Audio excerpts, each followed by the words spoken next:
Bom dia, graça e paz. Para você que nos assiste aí pelo seu computador, não sei quando, mas que bom que você está conosco, que bom que cada um de vocês está aqui, pessoal. Nós ficamos muito felizes porque vocês priorizam o momento da escola dominical no domingo de manhã, que é um dos momentos mais importantes da vida da igreja, um momento onde a gente vai estudar a palavra de Deus. E como vocês sabem, nós estamos estudando a doutrina de Jesus nos evangelhos e nós já estamos no terceiro eixo. Se você está com a gente desde o ano passado, nós estudamos todos os sermões de Jesus Cristo no evangelho de Mateus, os 5 sermões. Nós estudamos depois as 50 parábolas. 50 parábolas. E nós estamos estudando agora os discursos de Jesus no evangelho de João. E quem tem participado tem sido muito edificado, porque tem sido uma bênção. O professor Lucas, o César e eu temos nos empenhado em entregar um serviço de qualidade para vocês.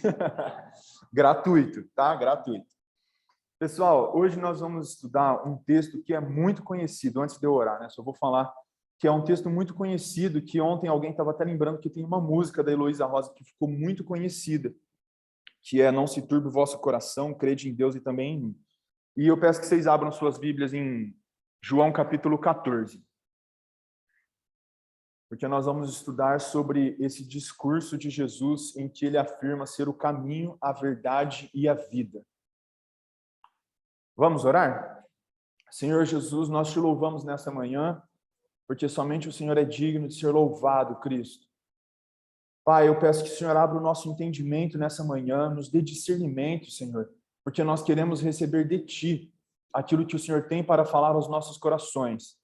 Pai, me usa como um vaso de barro, Senhor Deus, como um instrumento em Tuas mãos, para a glória somente do Teu nome.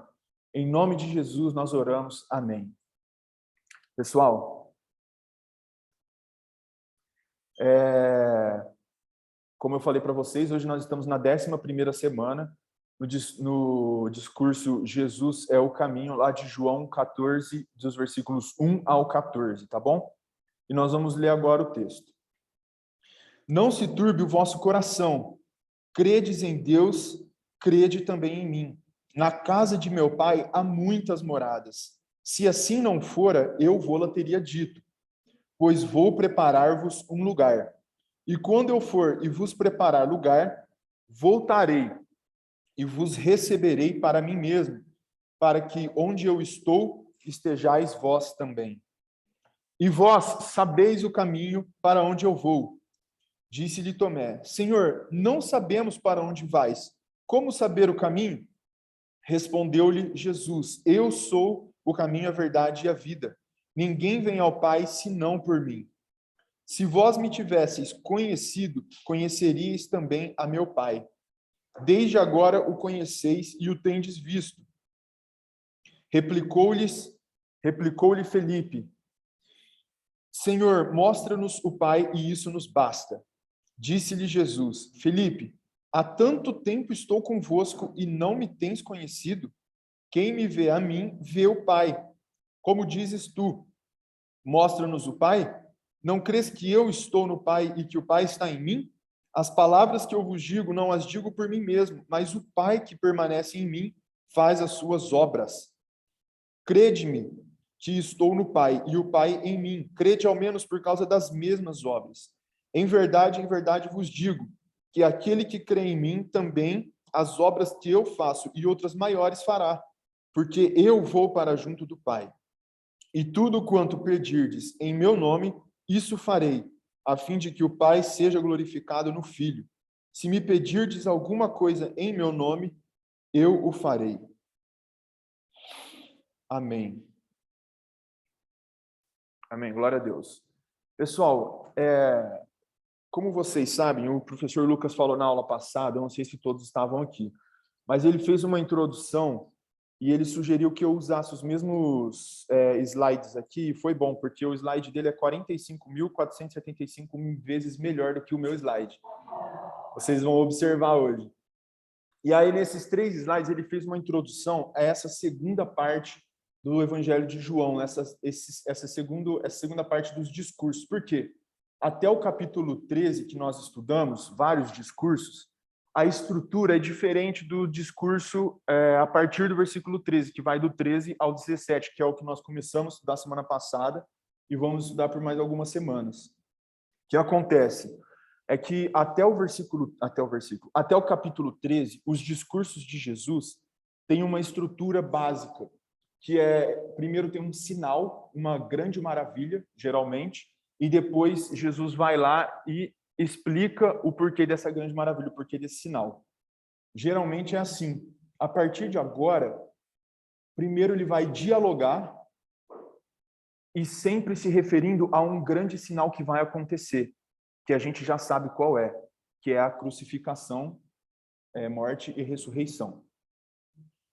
Então, sempre que vocês forem ler a partir de hoje, porque vocês estão participando da escola dominical, vocês já sabem, sempre que o pastor for ler dos capítulos 13 ao 17, ele está falando sobre um discurso específico, e é um discurso em que Jesus estava falando na iminência de ser morto, tá bom? E como assim na iminência de ser morto?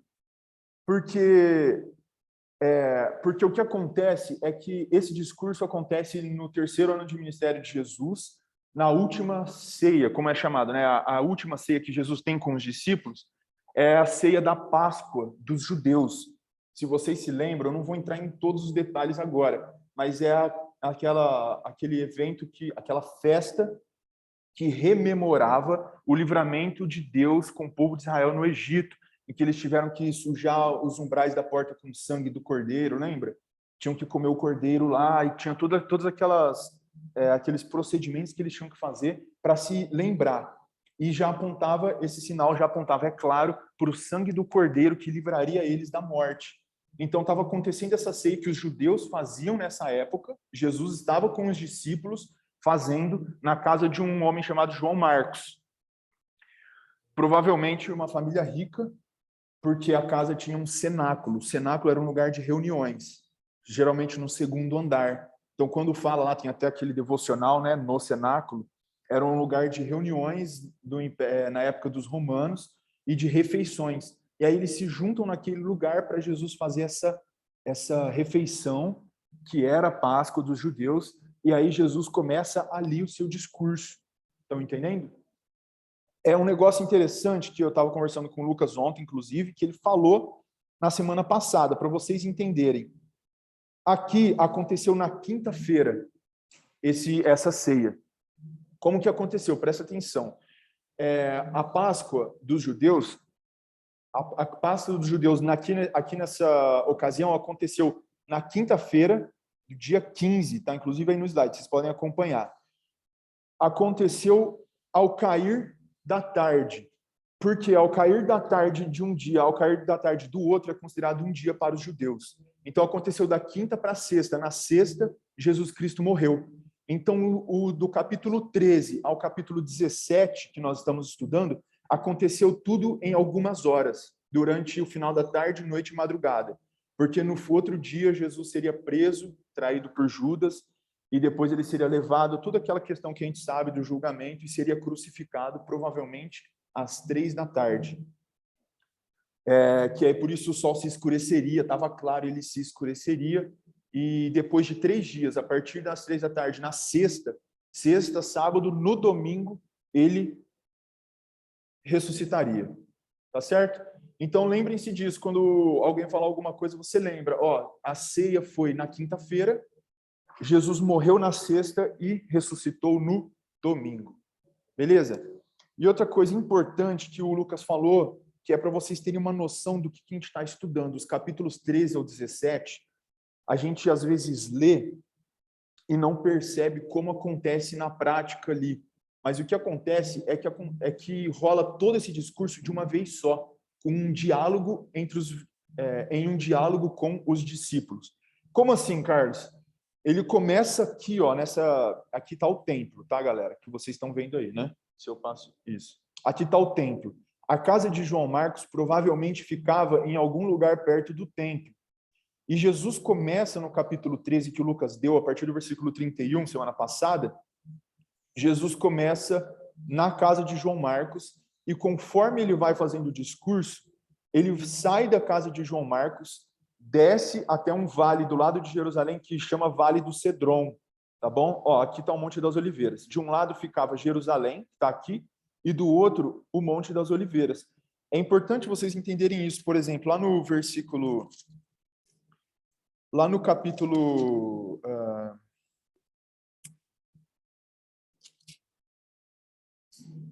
lá no capítulo 14, no versículo 31, no finalzinho do capítulo, ele fala: levantai-vos, vamos-nos daqui. É porque ele estava no cenáculo, fechado lá com os discípulos, e ele chama eles para eles irem caminhando devagar até esse vale e depois ir conversando sobre isso, é o que está escrito no capítulo 13 ao 17, até que ele chega no Jardim das Oliveiras, onde ele vai ser traído por Judas. Quando ele chega lá, ele já acabou esse discurso, entendeu? Então tudo acontece em algumas horas, é bem rápido. E Jesus está sempre dialogando, vocês sabem disso, a gente já falou sobre isso no Evangelho de João. Ele está sempre respondendo e dialogando com discípulos ou com judeus.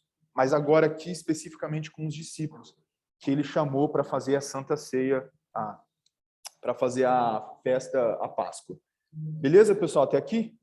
Alguma dúvida? Se tiver, pode perguntar. Não entendi muito bem isso, não entendi muito bem aquilo. Não, beleza, então. Então, a gente vai começar a estudar esse trecho aí, ó, do versículo 1 ao 14. E a partir do versículo 1, Jesus está falando o seguinte: não se turbe o vosso coração, credes em Deus, crede também em mim. Pessoal, por que ele começou falando para os discípulos não se preocuparem? Eles estavam no cenáculo e ele começou falando para os discípulos: não se turbe o vosso coração. Antes da gente entrar nesse texto, no texto propriamente dito, a gente vai entender o que estava acontecendo entre Jesus e Pedro há momentos antes. O que estava acontecendo é o que está lá no versículo 36. O Lucas deu a aula semana passada e no versículo 36, o Pedro não entende o que Jesus fala quando Jesus fala que vai para outro lugar, que está indo, que precisa sair, que precisa ir. E aí Pedro pergunta: Senhor, para onde vais? Respondeu Jesus, versículo 36, olha aí. Não fica olhando para mim não, acompanha aí. Perguntou-lhe Simão Pedro: Senhor, para onde vais? E aí começa um diálogo entre eles e Jesus vai fazer o discurso em cima do diálogo, beleza? Respondeu Jesus: para onde eu vou, não me podes seguir agora. Mais tarde, porém, me seguirás. Replicou Pedro: Senhor, por que não posso seguir-te agora? Por ti darei a própria vida. Respondeu Jesus: darás a vida por mim? Em verdade te digo que jamais cantará o galo antes que me negues 3 vezes. Pessoal, o que está acontecendo é que vocês vão ver hoje, nesse texto que nós vamos estudar, que os discípulos não conseguiam lançar um olhar verdadeiro sobre a missão de Jesus, sobre que ele deveria padecer, né, morrer, ressuscitar e fazer tudo isso. Então, eles não entendiam ainda, o entendimento deles era fechado para isso. E Pedro não entendia que Jesus deveria não só morrer, como também ir para o Pai. Ele não tinha esse entendimento. Então, ele pergunta: para onde vais?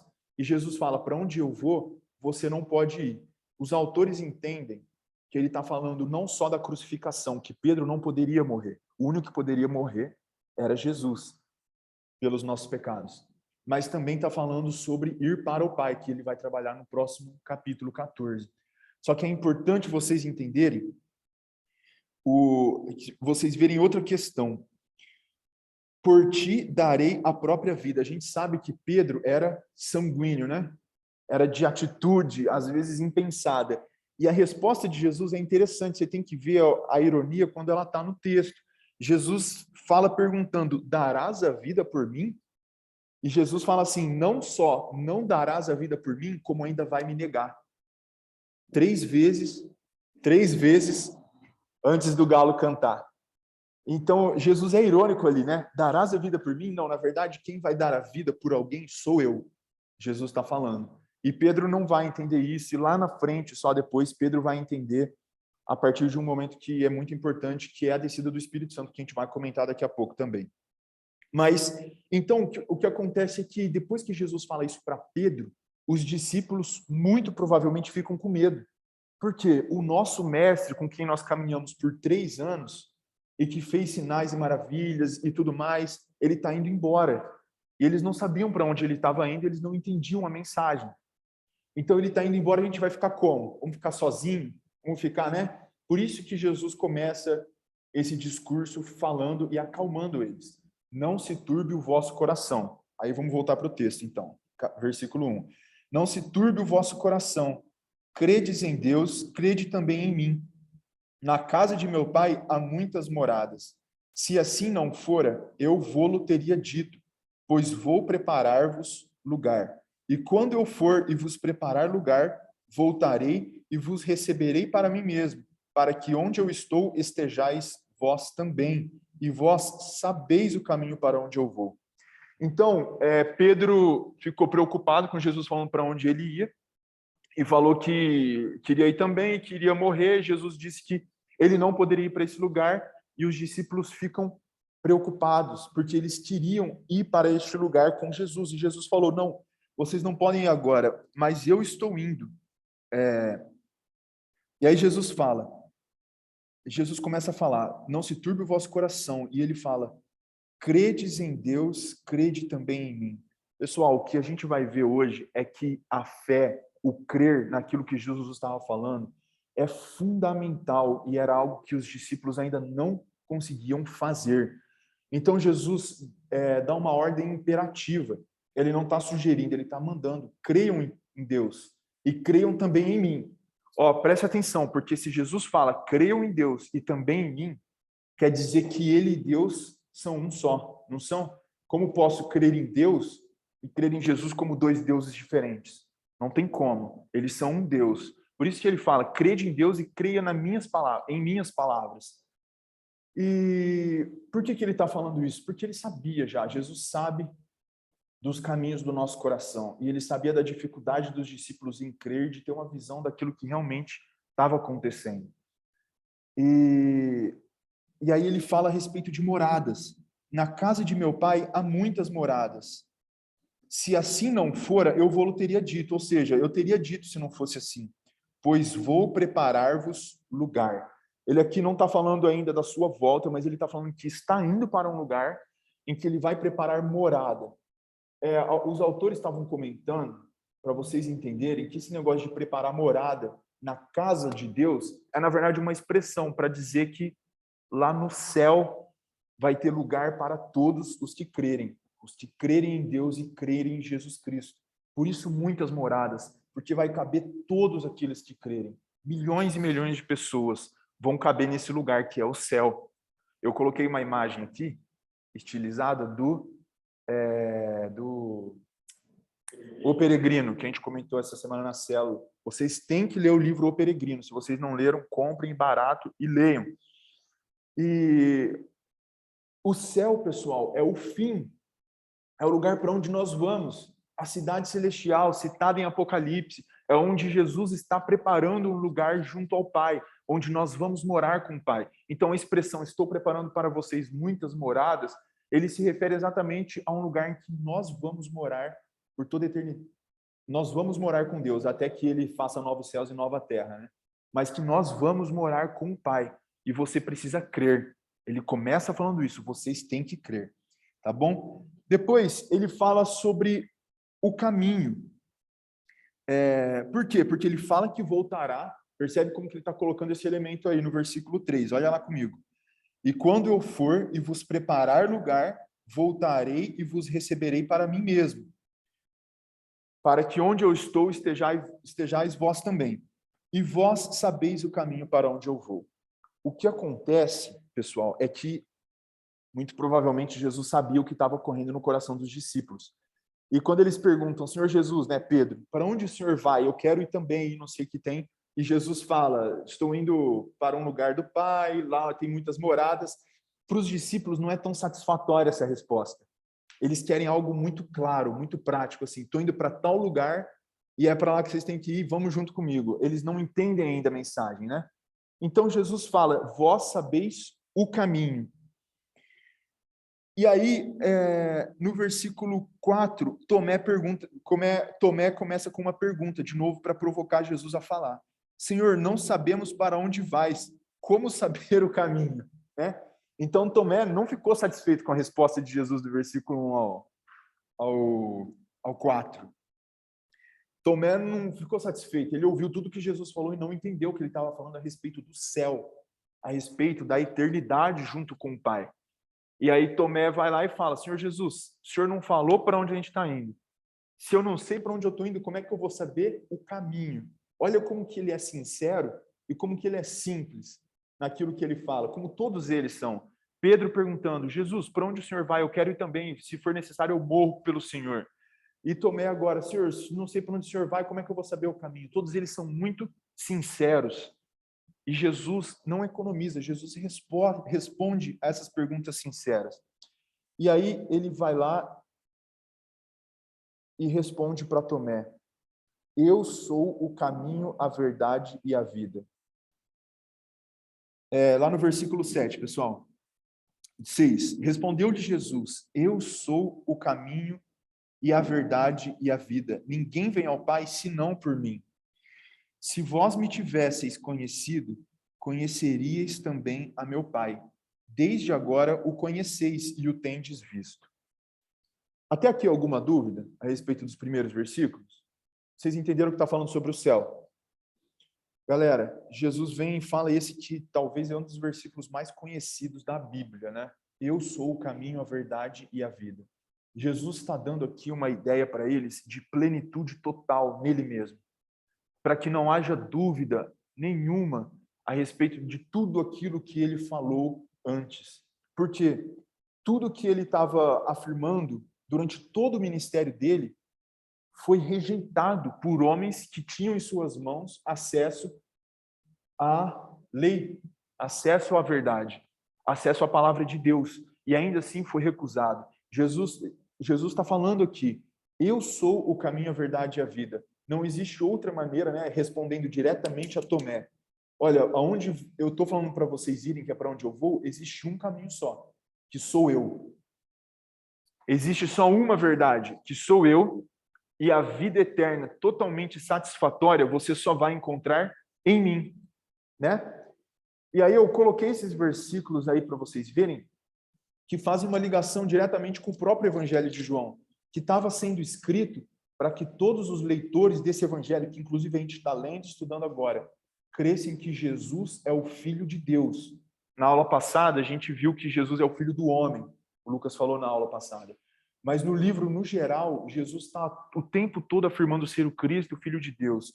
Lá no versículo 1,14, falando sobre a verdade, Jesus fala: e o Verbo se fez carne e habitou entre nós. Aqui falando a respeito do próprio Deus encarnado em Jesus Cristo.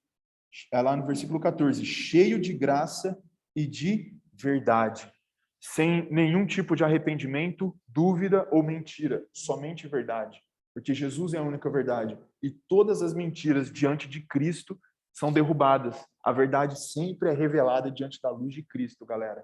Não se esqueçam disso. Também no versículo 1, no capítulo 1, versículo 4, está lá: a vida estava nele e a vida era a luz dos homens, falando a respeito de Jesus. Jesus é a vida. Não existe vida plena, salvação eterna a não ser em Jesus Cristo. No capítulo 5, versículo 19, e você que está acompanhando aí online também vai abrindo sua Bíblia. Então lhes falou Jesus: em verdade vos digo que o Filho nada pode fazer de si mesmo, senão somente aquilo que vir fazer o Pai, porque tudo que este fizer, o Filho também semelhantemente o faz. 5:19, um com o Pai.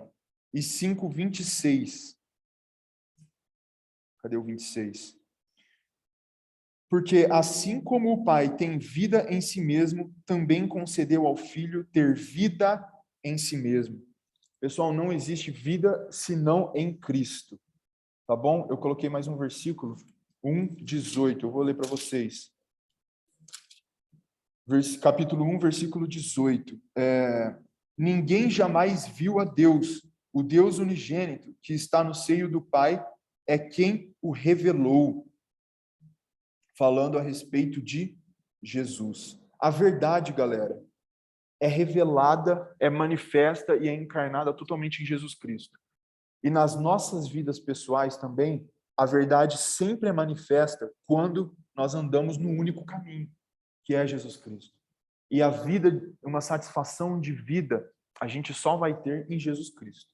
Então, aqui quando Jesus fala, eu sou o caminho, a verdade e a vida, além de estar respondendo diretamente Tomé, ele está colocando essa ideia de plenitude, ele é totalmente, entendeu? Ele é total, é suficiente, é Deus, é um com Deus, tá bom? E ninguém vem ao Pai senão por mim, é o que eu estava comentando antes. Os judeus, principalmente os líderes religiosos, recusaram a Cristo inúmeras vezes. Tentaram de todas as maneiras desacreditar, né? Descredibilizar o discurso de Jesus Cristo. A gente viu isso, cara, no Evangelho de João. E agora Jesus está afirmando, não vai ter mais como ir ao Pai, não tem como vir ao Pai a não ser crendo em mim. Jesus está colocando. Eu não vou entrar no mérito, mas também no Antigo Testamento inteiro era através da fé, era através do crer. E agora era crer em Jesus Cristo. E os homens que não conseguiam crer estavam ficando de fora dessa vida, estavam ficando de fora dessa verdade e não iam conseguir trilhar o caminho até Deus. Por quê? Porque não existe outro caminho senão Jesus Cristo, pessoal.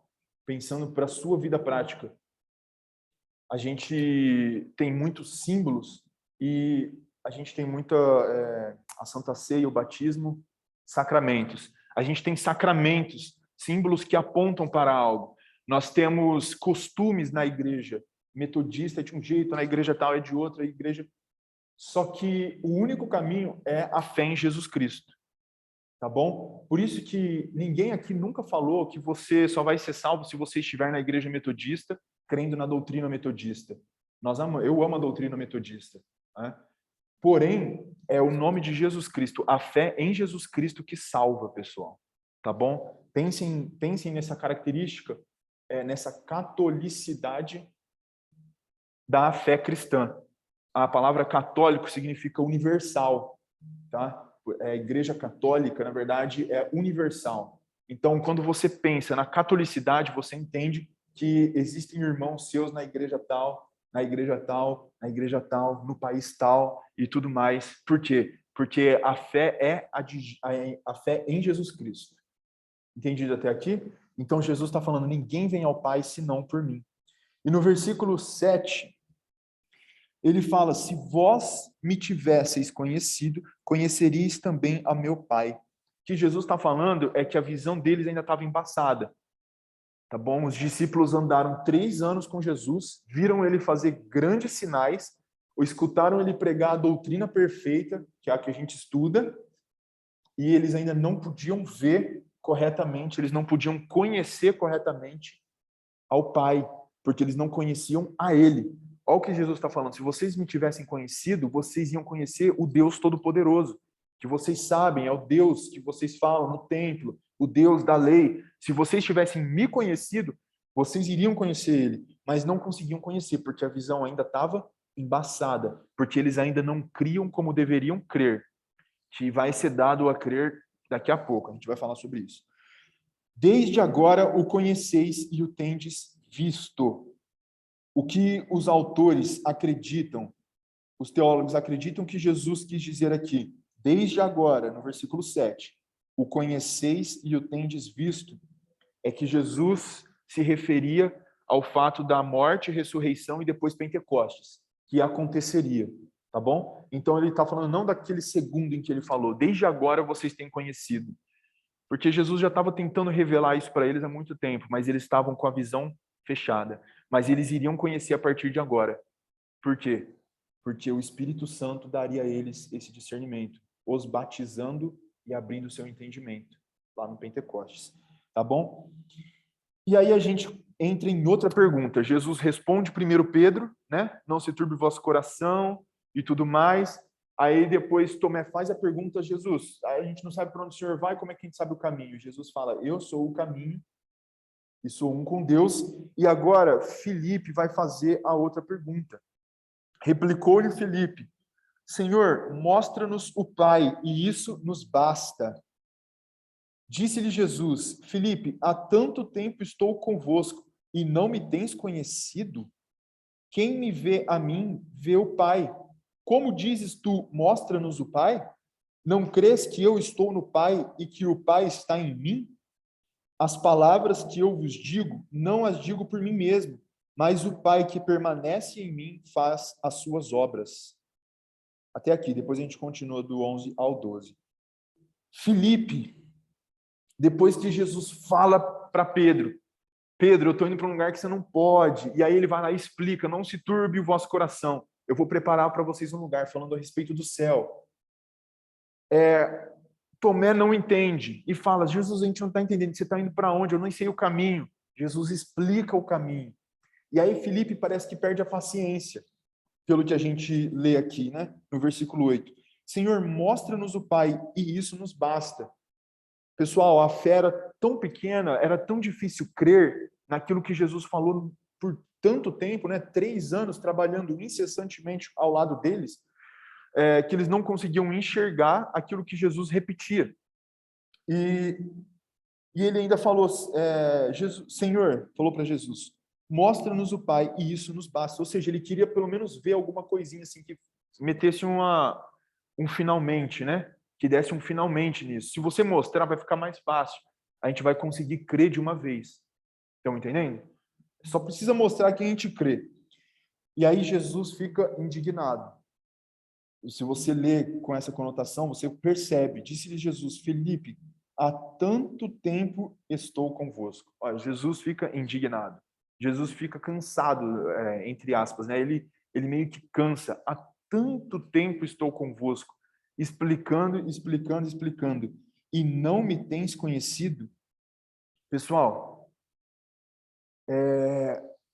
como ele estava com dificuldade em crer, galera. Jesus se indigna ou indigna? Jesus insatisfeito, né, com a dúvida, indignado, Jesus se coloca indignado, se indigna. Aí, obrigado, Romulo. Se indigna. Jesus questiona a fé dele, entendeu? Jesus questiona a atitude de Filipe. Filipe, como está representado aqui, vou conseguir. Aí, Filipe está representado segurando essa cruz porque, segundo a tradição, Filipe foi crucificado também, tá? Ali onde hoje é a Turquia, eu não lembro exatamente a cidade, mas eu coloquei a foto dele. Porque na verdade, Jesus fica indignado exatamente com o fato de que era para eles, pelo menos, né, era para eles conhecerem a Cristo já, diante de todo o tempo em que eles viam e ouviam, né? Viam os sinais sendo realizados e ouviam o que Jesus falava. E viam Jesus respondendo a todos os judeus, e viam Jesus dando testemunho de toda a lei a respeito de si mesmo, e ainda não conseguiam ver e enxergar. Mas Jesus sabia o porquê disso. Ele sabia o que deveria ser feito para que eles crescem verdadeiramente e a visão deixasse de ser embaçada. A gente vai falar sobre isso mais para frente. E aí Jesus fala que já era para ele reconhecer a Cristo. Olha aí comigo no versículo 9. E não me tens conhecido, ou seja, já era para ele conhecer a Cristo. E mais, quando Filipe pede para Jesus mostrar o Pai, Jesus fala, já era para você ter me conhecido. Percebe que ele não faz uma distinção agora. Ele fala assim, já era para vocês terem conhecido o Pai. Na verdade, ele fala, já era para vocês terem me conhecido. Por que ele está falando isso? Porque o Pai e eles são um só. E se eles conhecessem Jesus, eles conheceriam o Pai. Estão entendendo aqui? Tá fácil? Por isso que ele pede, né, Filipe, Senhor, nos revela o Pai. E Jesus vai lá e fala, por que você ainda não me conhece? Porque o Pai se revela em mim, o Pai é um comigo. E aí Jesus continua falando no versículo 10, não crê que eu estou no Pai e que o Pai está em mim? Ele questiona a fé de Filipe. Todos os sinais e toda a doutrina, e você não crê que o Pai está comigo e eu estou com o Pai? Estão entendendo até aqui? E aí depois ele ainda fala sobre as obras. As palavras que eu vos digo, não as digo por mim mesmo. Aqui ele está falando daquilo que ele fala. Mas o Pai que permanece em mim faz as suas obras. crede-me que estou no Pai e o Pai em mim. Crede ao menos por causa das mesmas obras. Então, a gente já estudou isso nos discursos anteriores, que lembra, eram sempre seguidos de um sinal, né? Então, eu lembro que eu dei, por exemplo, a aula da multiplicação dos pães e peixes. Foi um grande sinal. Dezenas de milhares de pessoas provavelmente ficaram sabendo naquele momento. E aí ele fala sobre o pão da vida, depois desse sinal. Então, aquele grande sinal, se você não consegue crer, Felipe, no que eu estou falando, pensa pelo menos que as obras que eu faço são as mesmas obras do Pai. É o Pai quem faz. Vocês estão vendo que Jesus está apelando? Jesus está assim, a poucas horas de ser tomado pelas autoridades para ser crucificado. Jesus está há 3 anos falando sem parar para eles.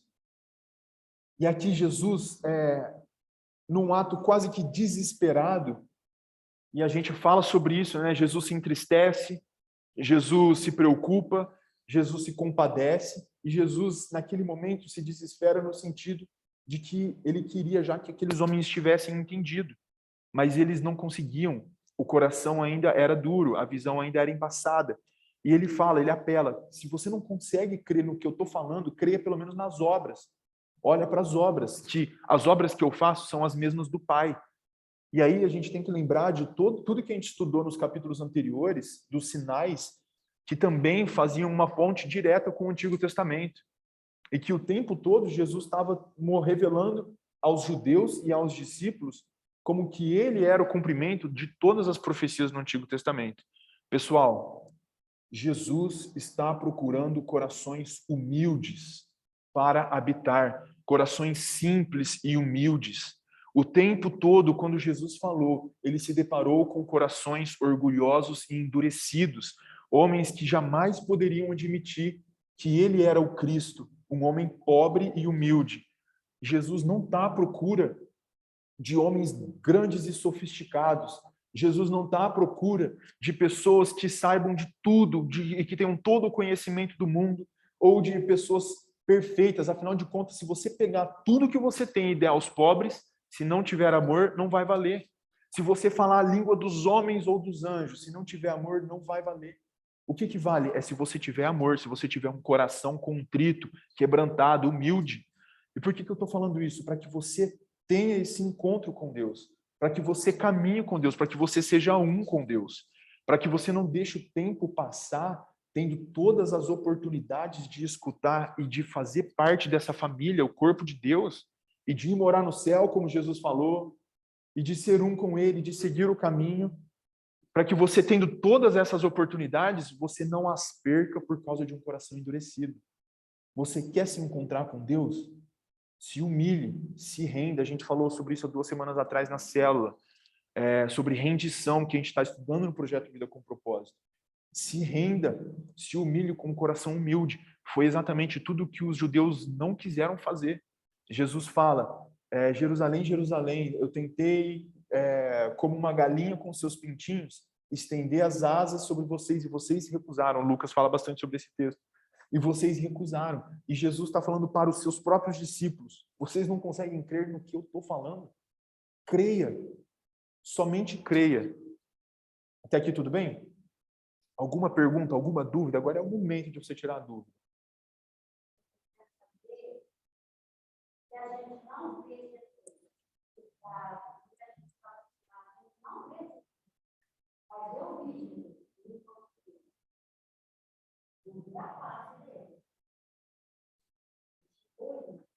Ah.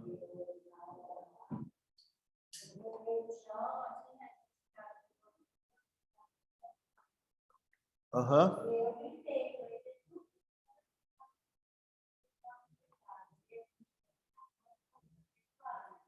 Sim. E você passou a crer em Jesus, não é? Aham. Sim. Mas o encontro você teve naquele momento. Ah.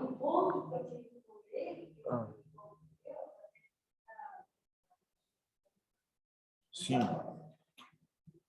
Foi assim, uma coisa assim, não cair, as coisas ruins. Aí eu ele fez, só quando eu lembro dele, é um privilégio, né? Posso falar, muita gente não precisa, mas pode ter eu fazer. Sim. E aí foi uma coisa fora. Sim, foi no encontro com Deus, então. Não tem explicação, é a gente, é um pensamento da gente. Eu vou falar o que você fala. Sim. Então, só para o pessoal que vai assistir depois aqui no YouTube, eu estou falando aqui no microfone. A dona Zilda deu o testemunho dela de como no encontro com Deus, ela não chegou a ver a face de Jesus, mas ela viu Jesus. Ele estava ali, ela sentiu, ele tocou ela, pegou ela e perdoou ela dos seus pecados. A questão é que com cada um acontece às vezes de maneiras diferentes. Tá entendendo? Às vezes com a dona Zilda vai acontecer de um jeito, com o Lucas de outro, com o Rômulo de outro jeito. A grande questão é que, por mais que você acredite que existe um Deus, por mais que você acredite, tem muita gente que acredita que existe um Deus, que acredita que existe um Jesus, né? Tem pessoas dentro da igreja que até acreditam em Deus, acreditam em Jesus, mas ainda não podem dizer que são um com Ele, que nasceram de novo nele. Como a gente estudou lá no capítulo 3, Jesus falando com Nicodemos, né? Aquele que nascer da água e do Espírito, aquele que nascer de mim, né? Esse daí vai ter a vida eterna. O que acontece, pessoal, é que às vezes a gente pensa, nossa, a dona Zilda teve uma experiência assim, o fulano de tal teve uma experiência assada. A minha experiência foi diferente. Foi num treinamento missionário. No último dia, em 2017, eu tive certeza que todos os meus pecados foram perdoados por causa de Jesus Cristo. E eu chorei, me derramei, me rendi a Jesus Cristo ali. Mas eu não senti ele me tocar, entende? Foi algo na minha consciência que Jesus veio e falou a minha consciência. Eu entendi tudo. Essa é a palavra. Naquele momento, por um sobrenatural, eu entendi. Porque antes eu sabia falar, eu sabia reproduzir, eu sabia de tudo. Mas naquele momento eu tive certeza, eu entendi no meu espírito que Jesus tinha morrido por mim e salvado a minha vida. Então, a questão é que a gente não coloca a regra de como é. A questão é que você só pode nascer de novo a partir do momento em que o seu espírito recebe do Espírito Santo de Deus. Eu queria falar isso mais para frente, que é o Espírito Santo de Deus que vai trazer essa revelação aos discípulos, que vai desembaçar a visão deles e que vai fazer eles crerem e conhecerem corretamente. Percebe que Jesus usa a expressão nesse texto de conhecer. Vocês não me conhecem e vocês não conhecem o Pai. Já era para vocês terem conhecido. Tá bom? Então, você pode passar a vida inteira sabendo de tudo da Bíblia, mas esse conhecer só é dado quando você se rende e corresponde àquilo que Jesus já fez. Corresponde à obra do Espírito Santo, que é contínua e está, inclusive, nesse lugar aqui fazendo essa obra. E você precisa crer.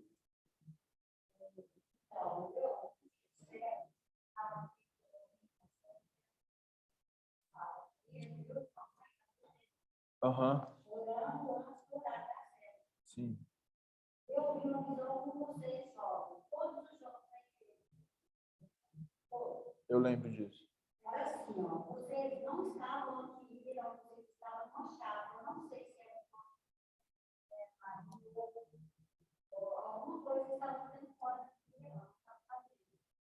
Então, quando eu estou muito assim, com muita sede de Deus,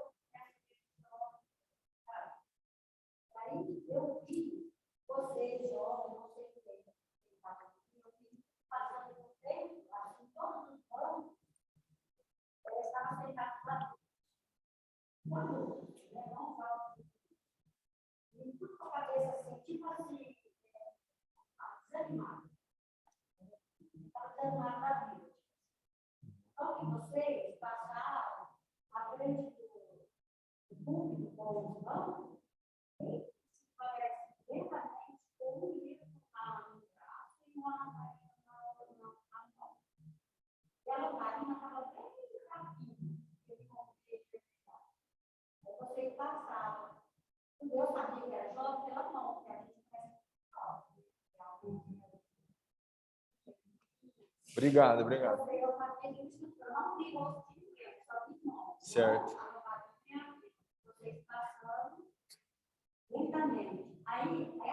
pandemia inteira, eu não sabia, sempre pensando, o que eu fiz? Aí eu falei para escrever na hora também, eu não sei o significado disso, por que eu fiz.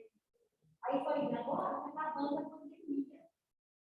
E aí eu vi que as igrejas todas estavam vazias. Ninguém estava vindo na igreja. Só que eu vi que eu falei muito Deus, eu quero que eu fale comigo. Por quê? Eu vi, cara, que todos os jovens da metodista estão trabalhando o ano inteiro, de alguma forma. Você vinha fazer o live, tudo online, mas vocês não desistiram. Então, Amém, glória a Deus. No meu pensamento, vocês ficam de pé enquanto a igreja estava sentada. A igreja estava dando nada, não tinha nada para a igreja fazer, mas os jovens sempre trabalhando para a igreja. Nós chegamos a fazer live com 5 pessoas, né, Graças? Mas que eram os 5 que estavam aqui. Mas graças a Deus, Deus honrou, velho. Amém. Porque é uma coisa assim, eu não sabia por que era. Sim. Agora descobri que é vocês, jovens. Glória a Deus. Para você que não escutou esse momento em silêncio, é porque eles não escutam aqui, dona Zilda. Mas a dona Zilda deu um testemunho dela de uma visão e como ela recebeu o entendimento dessa visão depois da pandemia, em que a gente continuou trabalhando fiel até aqui. Amém. Glória a Deus. Pessoal, alguém tem alguma pergunta a respeito dessa questão de conhecer a Cristo? É importante que não tem pergunta ruim ou boba, mas é importante que você saia daqui com a clareza de que conhecer a Cristo mesmo se dá quando o Espírito Santo de Deus te tocar e te der esse entendimento, quando você se render e tiver esse encontro com Ele, tá bom? Que é o que Jesus estava preocupado aqui. Eu quero que vocês saiam com esse entendimento. Jesus estava preocupado com essa fé. Jesus estava preocupado com o fato deles terem que crer naquele momento, mas eles ainda não conseguiam ver. Tá? Se tiver alguma pergunta, é só me interromper, tá? Agora, a partir do versículo 11, pessoal, para encerrar já, me desculpa aí o estender, mas a partir do versículo 11, crede-me que estou no Pai. Eu vou voltar aqui para... Opa. Crede-me, versículo 11, que estou no Pai e o Pai em mim. Crede ao menos por causa das mesmas obras. Eu quero pôr um negócio muito importante para que vocês entendam, diante de um tempo em que as obras estão sendo colocadas acima da fé. Nenhum dos sinais tinha um fim em si mesmo. O fim dos sinais, o fim das obras, o fim de todos os milagres era apontar para Cristo, era para que eles crescem, tá bom? Então, quando acontecem sinais, maravilhas, visões, ou qualquer outra coisa nesse sentido, tudo isso, se não for voltado para aumentar a fé em Jesus Cristo, se for usado só para o sinal em si mesmo, ou para engrandecer alguém, não é bênção.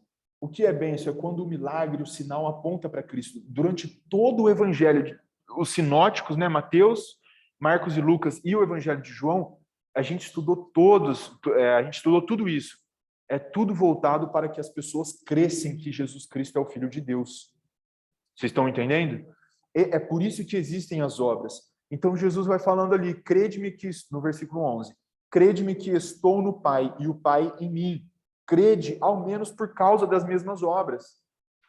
Em verdade vos digo, que aquele que crê em mim fará também as obras que eu faço, e obras maiores fará, porque eu vou para junto do Pai.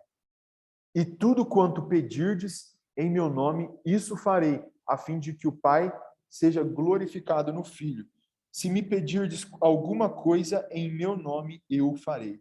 Galera, na hora que eu cheguei aí nesse versículo 12, eu dei uma travada na hora do estudo.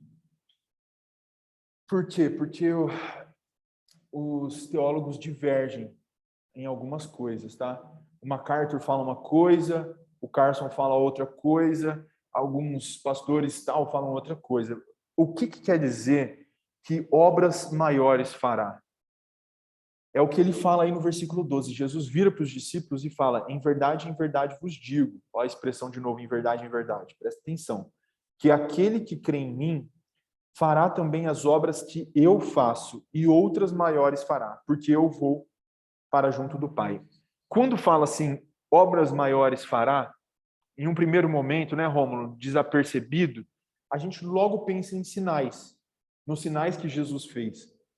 Nossa, Jesus está falando que nós vamos fazer obras maiores, então vamos para cima que a gente vai fazer obras maiores, né?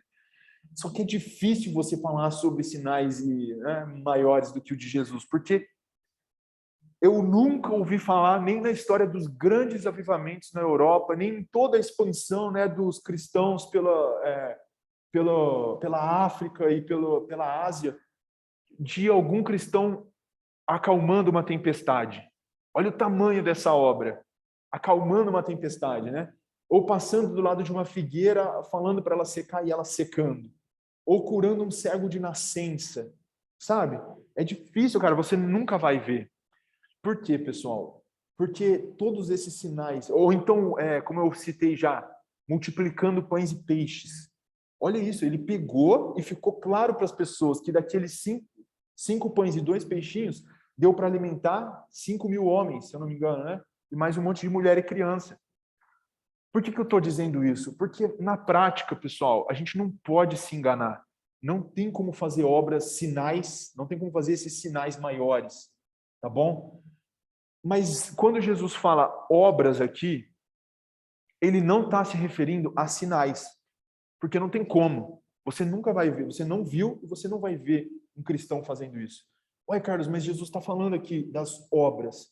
Olha, o que Jesus acabou de falar é que, no versículo 11, crede-me que estou no Pai e o Pai em mim. Crede ao menos por causa das mesmas obras. O que Jesus está falando aqui no texto inteiro, do 1 ao 14, é sobre crer, sobre a fé, tá bom? E aquilo que eu achei prudente dos teólogos, e aí o Bacon fala isso, tá? É que Jesus se referia à fé. Jesus se referia ao fato de que não tem obra mais maravilhosa do que um pecador arrependido se encontrando com Jesus Cristo.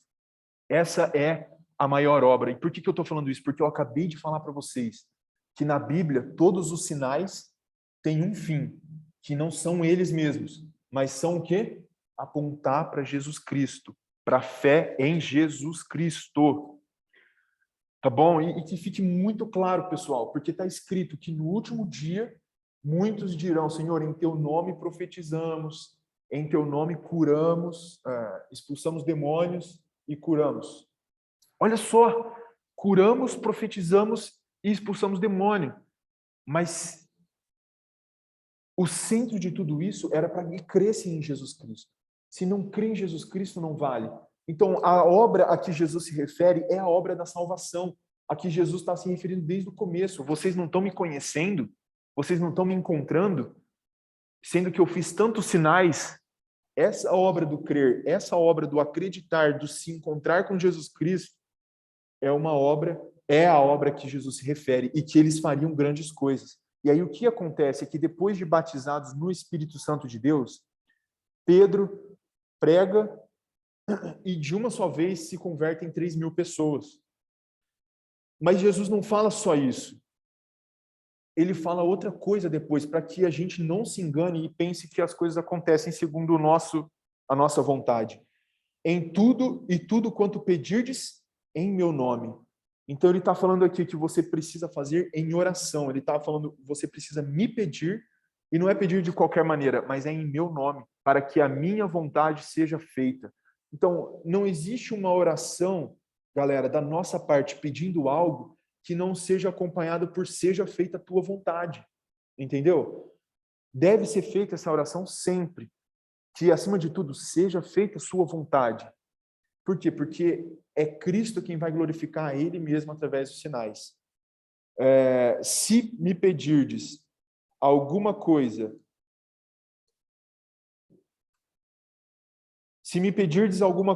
em meu nome, eu o farei. Quando você pede no nome de Jesus, dizendo, seja feita a tua vontade, Ele faz, porque é a vontade dele que é realizada. Tá certo?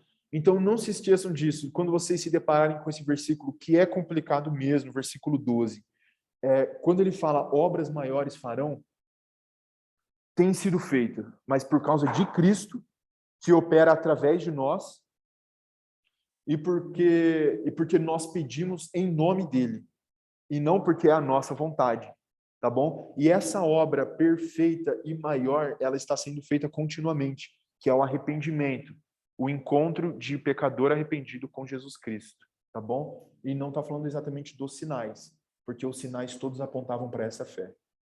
Alguma dúvida até aqui, galera? Não?